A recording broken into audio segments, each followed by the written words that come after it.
Okay, awesome. Thank you so much, everyone, for making time to join us today. So today we're excited to give you a session on dormancy and starting chapters. So for today we have Miriam and Laurence who will be kind of sharing their insights about this topic. And then without further ado, I think I would like to pass the baton to our speakers. So please, thank you.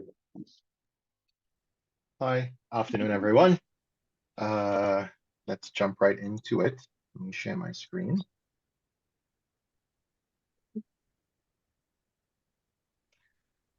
Miriam, I believe your introduction will come in your portion, or you want to do it up front?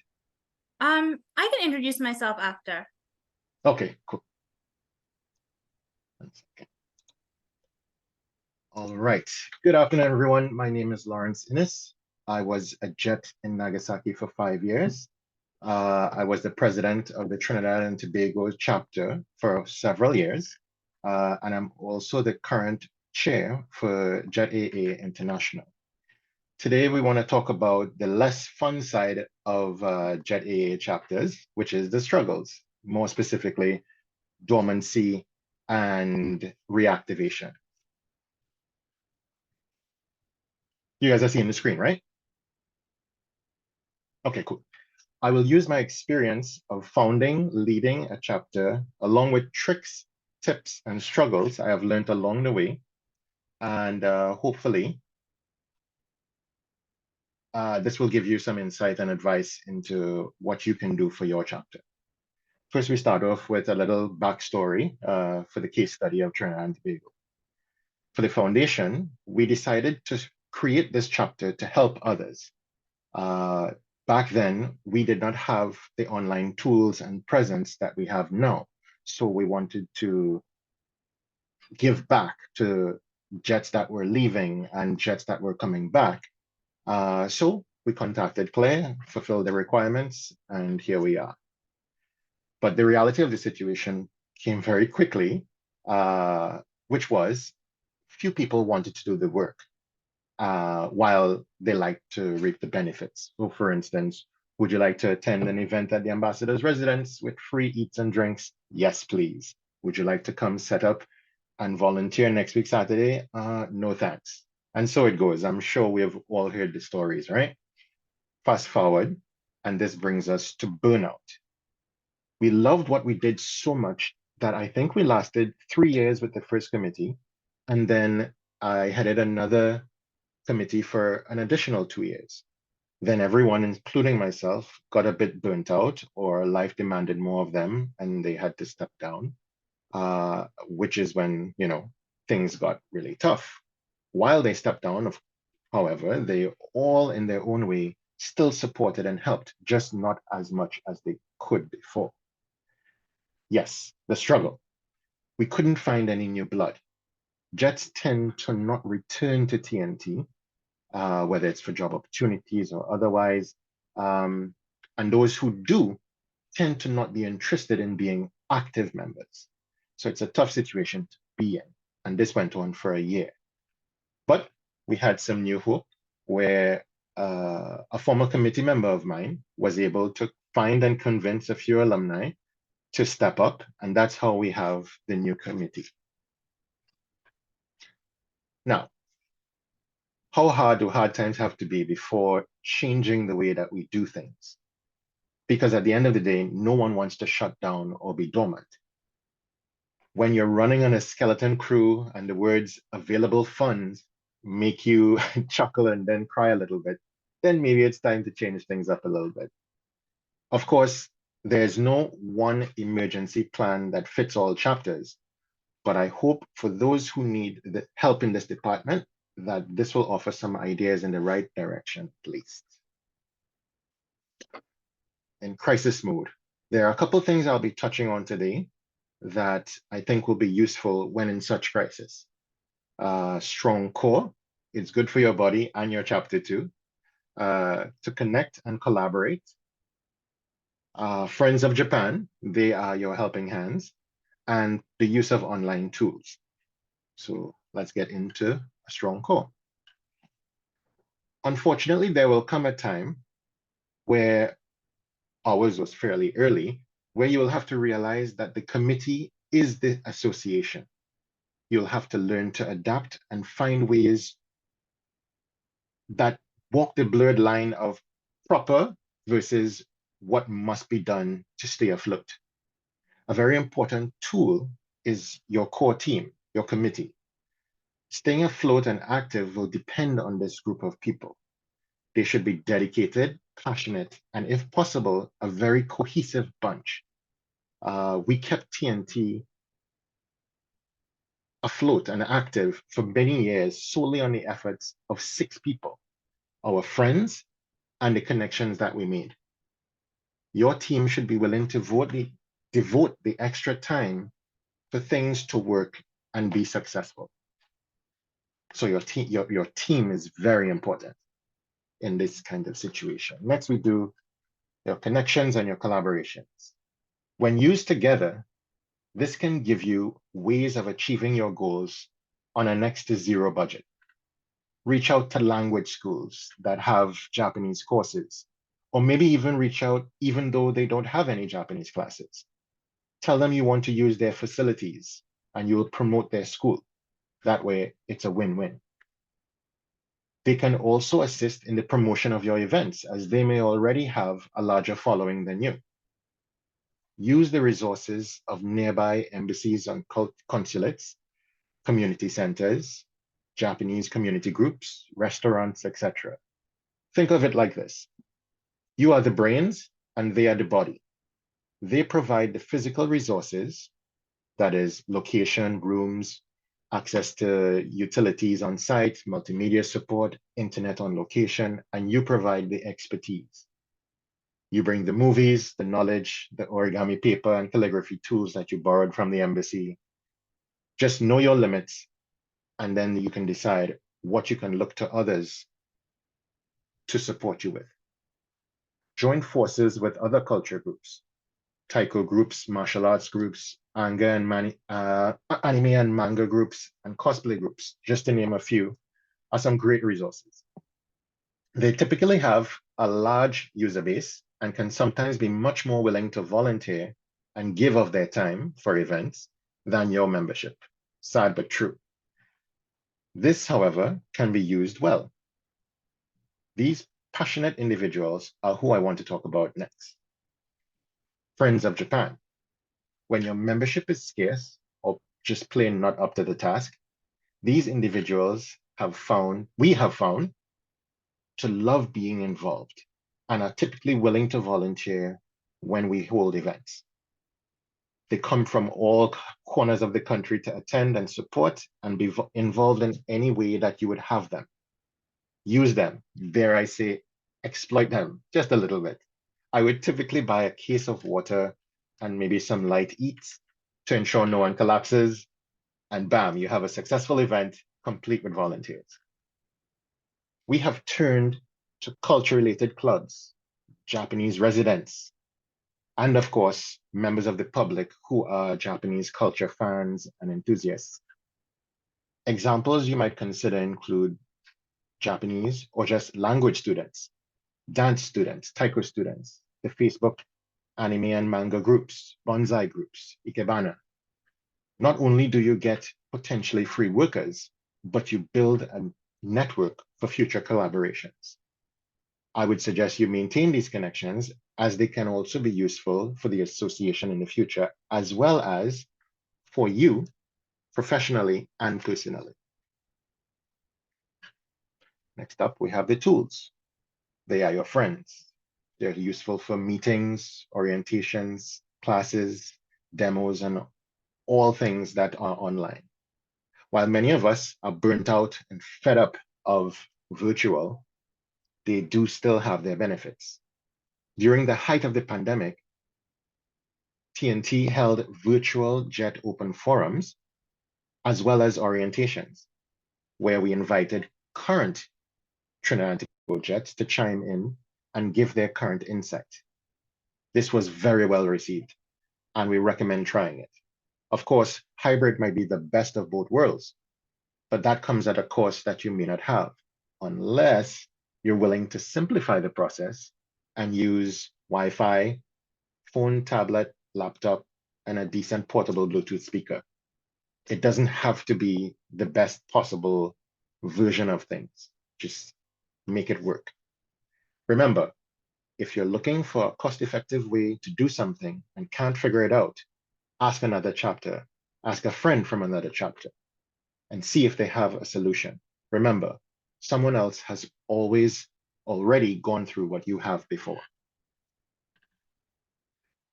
This brings us to autopilot. If things are really bad and you're running on fumes and the check engine light is on for a couple months and you're just there hoping that it'll magically go away, then I would suggest you do this, the minimum. Holding a minimum of 3 events for the year will keep you active. Now, that's not me trying to say not to fix things, but rather use this as a last resort. During this slow time, you should be thinking, planning, and researching ways to rise like the phoenix. Maybe you won't fly at first, but a wobbly run is still running. We recommend the easiest: pre-departure orientation, a JET program promo event, and maybe one more. Trinidad and Tobago usually made this a collaboration with our embassy.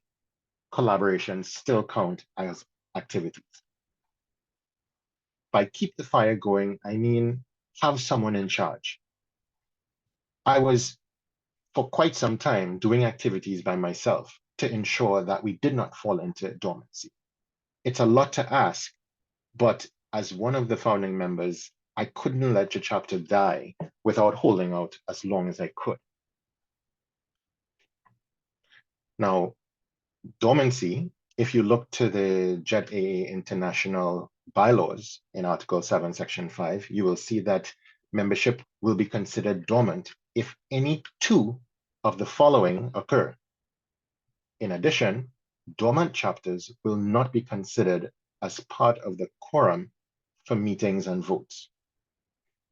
Now, this might be a bit tricky because in the States, you vote as the country. So maybe if and you have country reps. So it might be a bit different for the States in terms of dormant chapters because your whole country is part of JETAA International. But still, you don't want to go into dormancy, right?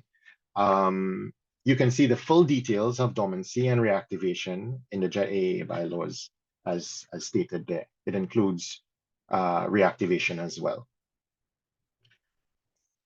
For reactivation, if for some unfortunate reason you go dormant, to regain reactive status, you will need to reestablish activity, contact, and chapter leadership. All of these will be required to be considered active by JETAA International. Pre-crisis mode. Now, all of that, I would just like to say, use everything at your disposal. For instance, we had a committee member who works at the university in Trinidad, and they were able to get us access to one of the rooms on campus to hold our orientation for several years at no cost. So know your members, know what the access they have, resources, the people, and let that work in your favor. While doing these, consider how much more you have left in you to give. Don't wait until you have nothing. When you realize that you're reaching your end, consider using that time to find, groom, convince, beg returnees, and anyone who would listen to get involved. Don't do the recruitment alone if possible. I did it for a while and I was seriously discouraged.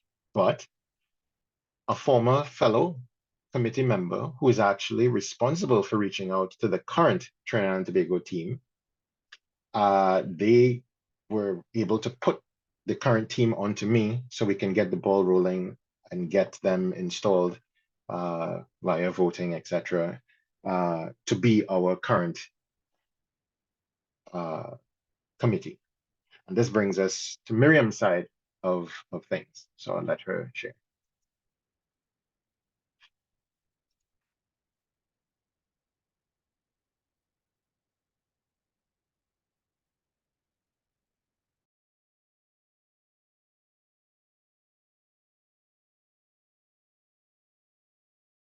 Okay, hi everyone. So let me just share from my current slide. Okay. So my name is Miriam Lochan. I'm the current president of the JET Alumni Association of Trinidad and Tobago. Just a little bit about me. So I was an ALT in Sendai City for 4 years, from 2018 to 2022. And I returned home last August. I had a really, really great experience on the JET program. And so I was very interested in encouraging other people to take part in it.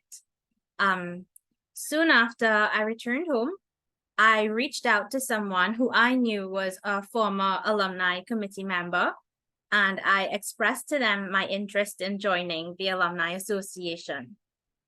They put me in touch with Laurence, and here I was thinking that I was going to join the alumni, and I ended up being kind of catapulted into the role of taking over the leadership of the chapter. At this time, we currently have, so we have four core members. So our team, our alumni, it's made up of myself. We have our Vice President, Shantali Raghunanan, our Treasurer, Chantal, and our Secretary, Latoya Roberts. So our executive body, as Laurence was saying, so it's made up of our 4 committee members, and we are the alumni. But thanks to these members and their interest in joining the committee, we have been able to sort of get our chapter up and running again. So for our team, the main appeal of joining the JET alumni was that it was a way to feel connected to Japan, even though we no longer live there, and to meet people who shared our experience. It was also a great opportunity to inform people about the program and to encourage them to apply. So among the members of our committee, there's generally a feeling of excitement to get the chapter up and running again. We have a lot of exciting ideas that we hope to execute. But as we are all very new to the alumni and new to our roles, there is a learning curve. And so we often find ourselves figuring things out as we go along, which sometimes it can be a little bit overwhelming. Also, coming out of this period of dormancy, and our committee, well, we're operating without the support of a base membership and without an active alumni members. Organizing events and other outreach activities proves to be a little bit challenging. Our committee is small. We all work full time. And so, yeah, it can be a challenge for such a small chapter to do a lot of the things that we would like to do. Another challenge that we have is our financial constraints. So up to this point, any expenses that we have incurred have been out of pocket. I mean, we do try to partner and collaborate where we can, but of course, there is a limit to the extent of what you can do. There is also grant and aid funding, which we are currently trying to access, but experiencing some issues unique to our country. But I am grateful for the support from the JLGC as they're helping us rectify this issue. Despite the challenges that we faced, we are still motivated to keep going, and we're proud of what we have been able to do so far. That really does kind of boost the team morale when you look back and maybe you don't have the resources that you would like, but we're still able to do certain things. Since we have been in office, we helped organize the JET promotional information session. So when the call goes out, inviting people to apply for the JET program, we host a session to help answer any questions and queries that people have and generally just encourage them to apply.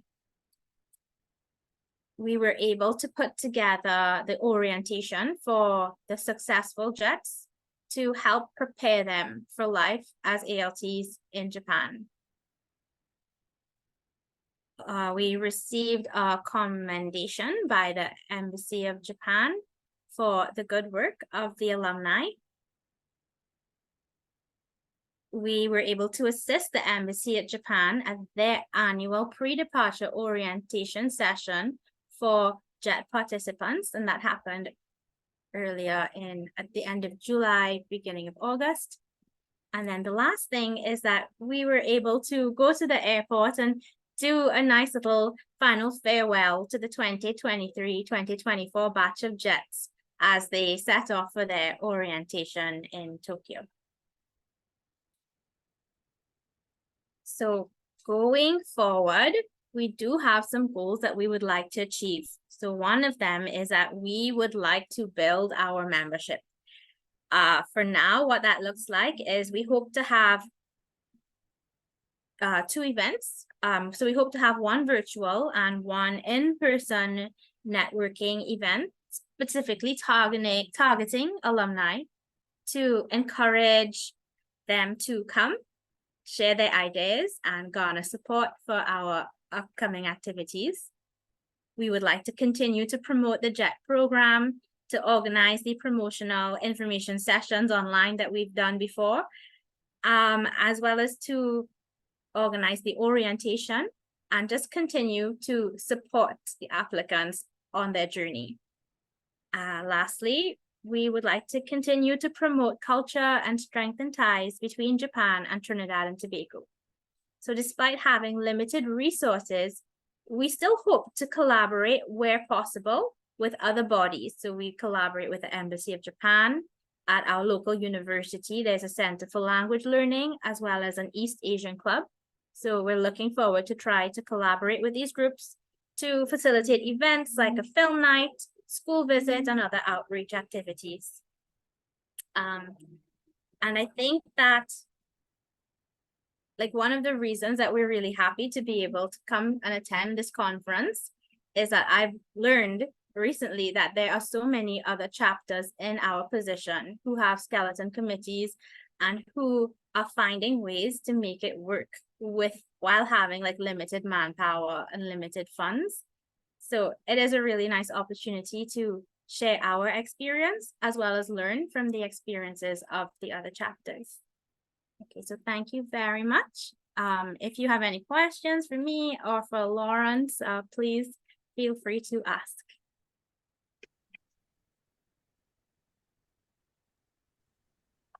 Beautiful. Thank you so much, Miriam and Laurence. Can we give them a round of applause? Thank you. Thank you. Perspective. You're all the. Thank you. Thank you. Hey, everybody. Thanks. Any questions? No questions? Questions? Would you like to come up just so that the mic picks up?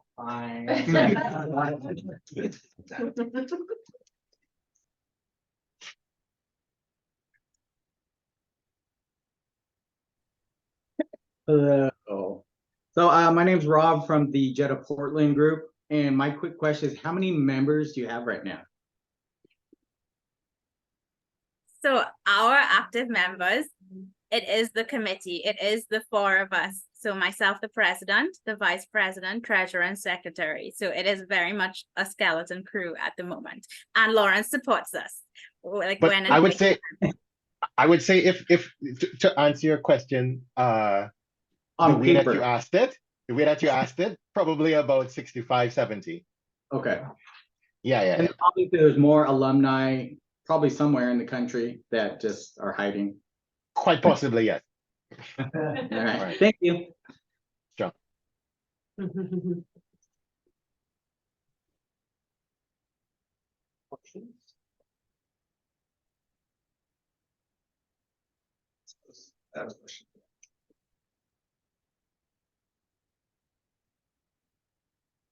Hi, I'm Brad. I'm the JETAA Rocky Mountain Vice President. Thank you so much for your presentation. I guess I'm kind of curious. Like you talked a lot about things that you could do to bounce back, hold events, and ways to kind of like maintain your chapter status. But I was wondering, do you have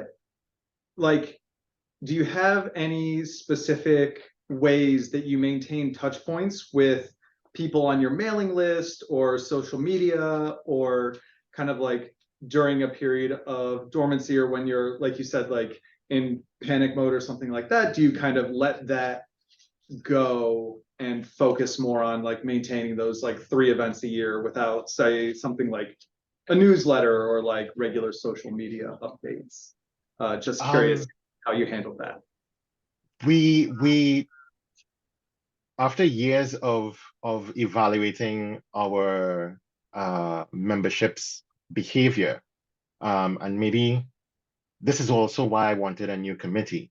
After years of evaluating their behavior, we came to realize that, okay, our membership behaves like this, and we expect this, which is very little, which was bad, because let's say you have a particular behavior of people not responding to your emails or your social media outreach. You tend to decide, okay, well, I'm not going to try anymore because I know that they're not going to respond. And that's bad, because if people come home every year, that type of stuff, and you doing something like that would let people fall through the cracks. So I would say do better. As in, yes, you go into that go slow where you do the minimum to make sure that you don't go into dormancy. However, you try to find a way to still have someone or some way of simply but effectively still doing the outreach and making sure, because I got to a point, and you're talking about 5 years plus of doing it. At some point, I got to the point where I was not actively running after the new jets, which is why Miriam slipped through the cracks for me. But fortunately, she reached out to somebody else that she knew, and that person reached out to me. So yeah, I think the way to answer you would be, yes, do the minimum stuff, absolutely, but still, you should try the outreach and don't give up on that, because people who, even if it's one really good person, is still a really good person. So don't allow them to slip through the cracks. Do the outreach. I didn't do it as often and as good as I should have coming down to the end, but I definitely recommend that you do. Hi, my name is Zoe. I'm the membership coordinator for any JETAA, that's New England JETAA. So you mentioned that you had some trouble with getting your membership to engage. Like, for example, if you asked them to come help set up an event, they weren't up to doing that. Is there anything you tried to sort of incentivize them to engage more? Like, say you could be like, come set up and we'll have a raffle, for example. Like, is there anything you can do to like get them to that? Maybe change the time so the timing's better. My experience has been that people are, unfortunately, the majority have become quite selfish. So events tend to be, getting people out tend to involve, well, what's in it for me? And I really don't like that, because the reason I wanted this whole thing to be, and I think why we're all in it, is to help everybody else. And help is selfless, but not everybody is cut out for that to the degree that JETAA requires sometimes.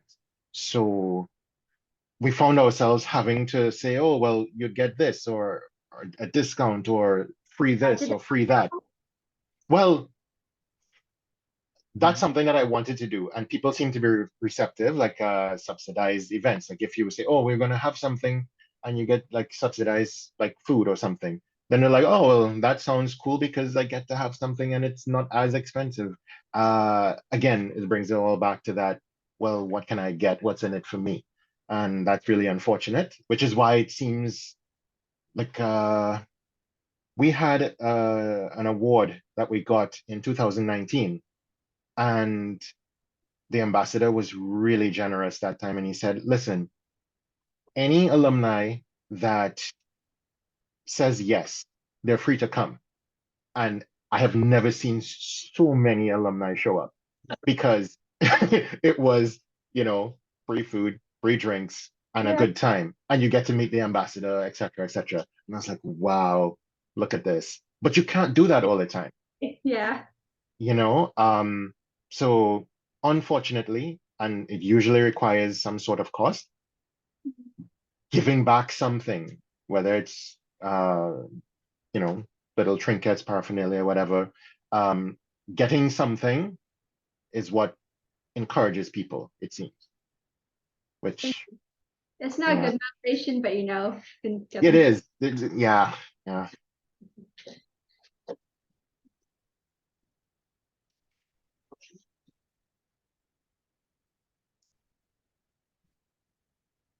Hello, how are you? Hello. Hi, I'm Sahai. I'm with the Secretary of the JET Southeast, so representing Atlanta, Georgia. And one of the questions I have, you mentioned like strategies to get like more membership or like do activities. You said Friends of Japan. In what ways did you engage like your Friends of Japan? Like how did you collaborate with them?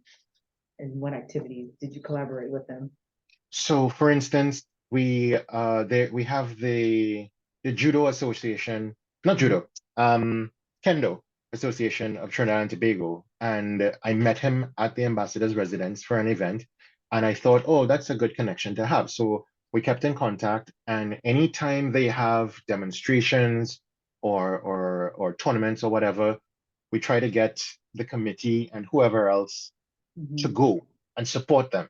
And in turn, whenever we have events, we are free to call him and say, hey, let's say the local university has an open day. We usually ask him to come in and do a demo before, after we have our JET promo and that type of stuff. And sometimes the students, Japanese language class students, etc., they want to do something a little more outside of their class. And we give them that chance by saying, hey, we're having an event, you should come down, not as part of your group or your class or your club per se, but because you want to be a little more involved in Japanese culture, and hey, give us a helping hand and you get to be that part of that. We also have this Japanese lady that married a Trinidadian guy, and she comes and helps us with everything. Now she teaches Japanese at the university, but she's at any event that we ask her to come to, and they're all day doing everything, right? We have just found the Facebook group members and all of them are way more interested in doing it for the love of it than our membership. So that's what I mean by like you may not know the people, the admin of the Facebook group, but you just reach out and say, hey guys, I'm having this. One time we actually reached out like a cold call on Facebook and said, hey, we're having this event. You're a cosplay group. Would you be interested in having like a half an hour cosplay show, a mini show? And they said, sure. So they sent some of their members down, and that was part of our event, free of charge, because they got to get some promotion out of it as well, What type of event were you hosting that had the cosplay group before that? That was actually an open day event at the Center for Language Learning in the university. And they're very accommodating. So they're like, oh, well, you want to do this? It brings attention to everyone. So they were happy to allow it. Thank you so much for your presentation, both of you. Thanks.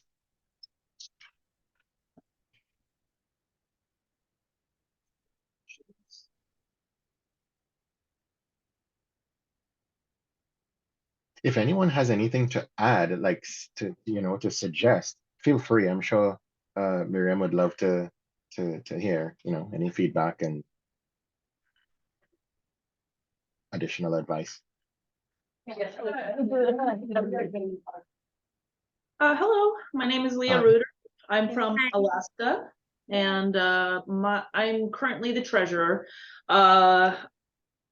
I very similar experiences to you. currently, it's just me and my sister running things. My sister is the president, Mari Reuter. She was unable to make it to this.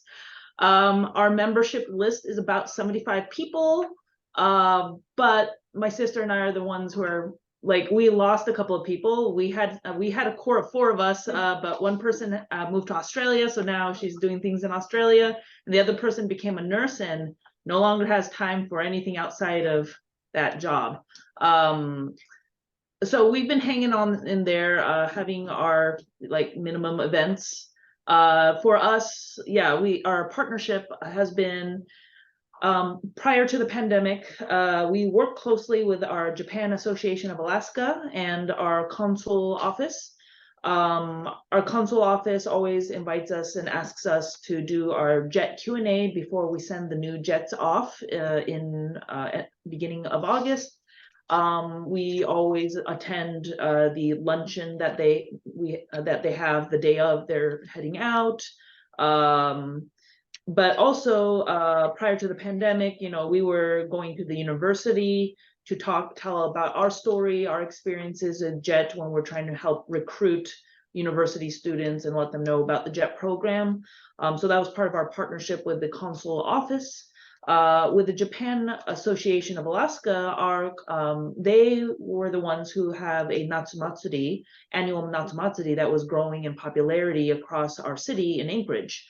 And so with our chapter always having been so small, I mean, it is so small now, but you know, like, so we instead of us putting on the, you know, festival, like, okay, well, there doesn't need to be 2 Natsumatsuri. So we've been helping them out. You know, like we run a booth, or they need someone in the kitchen to help make the yakitori or the yakisoba mix for the other people to cook, or that type of thing. Recently though, during the pandemic, we finally were starting to do trying to do in-person events, but JAA, they are the ones who are become dormant, and have become like, well, they're doing an activities, but instead of having it open to the public like they had previously, they've faced inward. So like, okay, we're gonna do our Natsumatsuri, and they also did the mochi pounding celebration. Again, it used to be open to the public, but now they're only doing it for their membership. So, which doesn't spread, you know, the knowledge of Japanese culture outside, right? And we're trying to do that a little bit. So last year, for the first time, I'm like, okay, all right, I'm gonna do an online Japanese tsukimi, so moon viewing.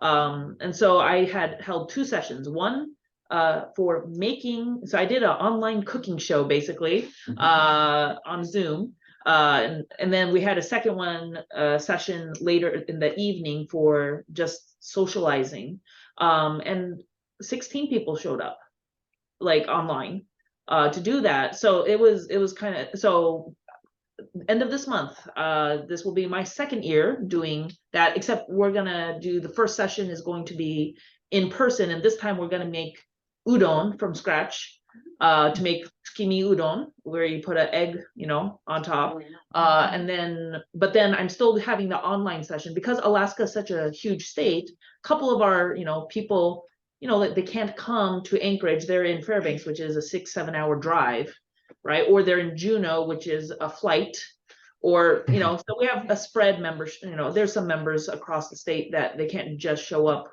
in the big city whenever. So those people, like last year, they showed up on the online platform. And so online platform, I bring that up because another one of our events that we've been doing since the pandemic, and now we're like, you know what, we're gonna keep on doing it. Well,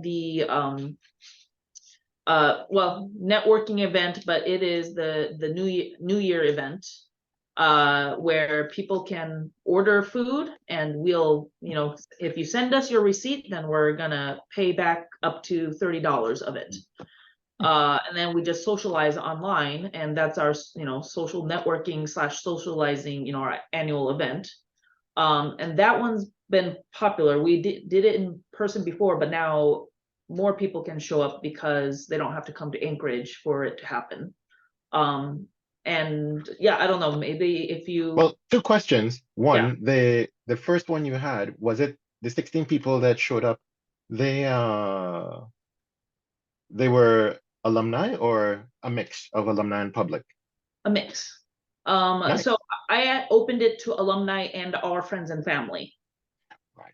Okay. So I had, but then, you know, I saw alumni that I'd never met in person before who actually showed up to the event because like they were busy, you know, like they have kids and they don't feel like they could bring them to, but then, oh, okay, online, all right, that's a lower, you know, cost of, I don't know, time, Expense, time, effort, everything. Yeah. right? And so they actually did cooking with their kid with me online. So I don't know. So it's promising. I'm doing it for the second year. We'll see how it works out this year. But this year, I'm by also doing one part in person. I work at a school, and I asked my head of school if I can do it there, and then I could advertise it in collaboration with our school. And now I have advertisement for not only the alumni and their friends and family, but now to my school. So again, we're gonna see how that works out.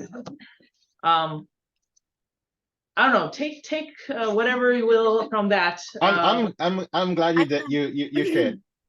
Yeah, me too, because it has a lot of very useful ideas. Like especially like starting off, you know, we're starting small, but the fact that it's you and your sister and you're able to do so much, it is very impressive. Like I have to say. We're getting towards the burnout mode, but you know, we're trying. Thank you. Okay. I'm just gonna do a quick comment. Woo, Nagasaki. Anyway, Minnesota is not as in a bad situation as others. However, we are kind of our leadership. We're not in love with the event stuff anymore. So my word of advice is to be vocal when you are hitting that burnout point and you have still members that are active. Make sure they know, like, hey, in another year, I want a new treasurer because I'm stepping down. Let's start looking. And we found that person. That's me. Yay, Veronica. But same thing with our president and our membership. Like I had to have like a come to God moment, be like, okay, 5-year plan.